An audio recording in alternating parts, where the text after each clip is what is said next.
Salut à toutes et à tous, aujourd'hui dans On en parle, nous allons décrypter avec vous le dessin de presse. Élément fondamental de la démocratie, le dessin de presse est un outil puissant de la liberté d'expression. Pierre angulaire sur laquelle repose notre capacité à communiquer nos pensées, nos opinions et à débattre des questions essentielles à la société, la liberté d'expression est souvent considérée comme un droit sacré. Tout d'abord, elle est un pilier fondamental des sociétés démocratiques qui garantit aux individus le droit de partager leurs opinions, leurs idées et leurs croyances sans crainte de représailles ou de censure.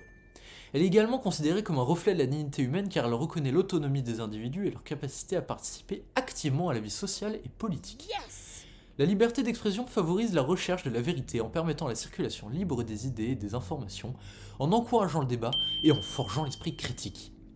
Véritable contre-pouvoir contre l'oppression et l'autoritarisme, elle permet aux individus de critiquer les gouvernements, les institutions et les normes sociales. Enfin, elle est souvent considérée comme le fondement des autres libertés fondamentales telles que la liberté de religion, la liberté de la presse et la liberté de réunion. En garantissant la liberté de s'exprimer, on crée un environnement propice à la jouissance de ces autres droits. En résumé, la liberté d'expression est essentielle pour garantir la pluralité, la diversité et la tolérance au sein des sociétés, même si certains en doutent. Ces principes ne sont pas nouveaux. En France, dès 1789, la Déclaration des droits de l'homme et du citoyen en a posé les jalons. Deux articles sont essentiels.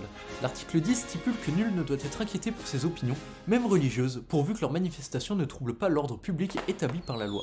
L'article 11 renforce quant à lui cette idée en affirmant la libre communication des pensées et des opinions comme l'un des droits les plus précieux de l'homme, soulignant l'importance de la presse libre, mais aussi ses limites, encadrées par la loi.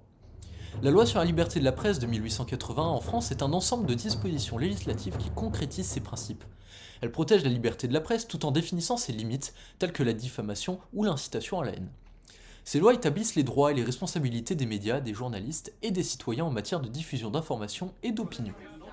Aussi, si elle interroge le défi constant d'équilibrer liberté d'expression et protection des individus contre les abus, elle permet avant tout de garantir le bon fonctionnement de la démocratie en favorisant le pluralisme, le débat public et la transparence gouvernementale. Le dessin de presse est une forme d'expression qui allie l'art à la critique, souvent politique ou sociale. Il condense en une image une situation complexe, la rendant accessible à tous. C'est un outil puissant de liberté d'expression car il peut transmettre des messages forts avec humour et intelligence, tout en bénéficiant de la même protection légale que les textes journalistiques. Nous vous remercions de votre attention et vous donnons rendez-vous dans une prochaine vidéo entièrement dédiée à l'analyse du dessin de presse.